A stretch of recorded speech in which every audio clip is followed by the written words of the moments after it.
It was back in 2009 when I first met Dr. David Nichols on Tangier Island. I just can't give it up.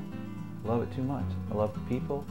I am honored, truly, that sounds trite, but I am truly honored and privileged to be taking care of Tangier people. And he had been for 30 years in this rundown building on the island, flying over at least once a week. So what do you do in bad weather? If I can't make it by air, then I have to drive all the way to Reedville to a marina or a point called Smith Point. Then we take a workboat from the island, comes over and picks us up, and we travel across the island. It's about 2 hours one way. I also met his trusted physician's assistant, Inez Pruitt, a Tangier native who had been working for years with Dr. Nichols. It was a year later that I returned to Tangier to see Nichols, Pruitt, and the gang. It was in their brand new high-tech health center. I presented Dr. Nichols with a WBOC Jefferson Award. It was an emotional, bittersweet moment because Nichols was dying from cancer and his time was running out. I actually feel extremely blessed to be here right now. I know I haven't got long, but you know what? I've lived a good life, a life abundant, and I will go on to the next life feeling that I have done my best. He would die 2 months later.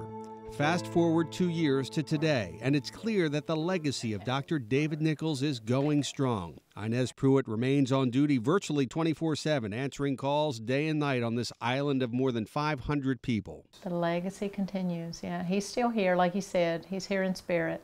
In fact, Nichols is buried right next to the Tangier Island Health Center that bears his name. Right out here. Yeah, that's what he told me when he was first diagnosed. He wanted to be buried on Tangier. And inside, you'll likely find another Nichols, son Davey, who, like Dad, flies over once a week to help out any way he can.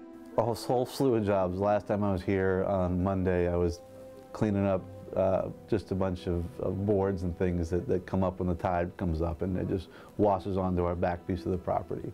5 minutes ago, I was putting this little sign right here on this glass. Sometimes he's flying over doctors, other times it's medical supplies. His dad is never far from his thoughts. I think he's definitely proud. I think he, it's hard not to think about him every time I come over here, and when you're in an airplane flying, I feel like I'm just a little bit closer than everybody else because I'm already up a few thousand feet. There are new doctors to help out once a week, including Dr. David Kemp, who was lured to Tangier by Dr. Nichols shortly before his death.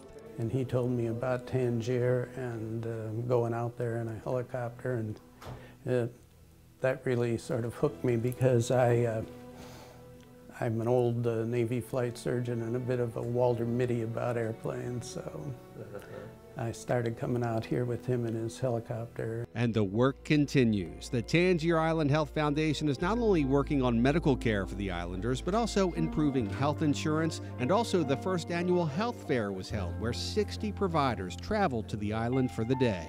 And had him in the school and over here, and each different room was doing a different test, whether it was bone density or, quick screenings or spot checks for moles and things. And it's all going just as Dr. David Nichols envisioned. Steve Hammond, WBOC News, Tangier Island.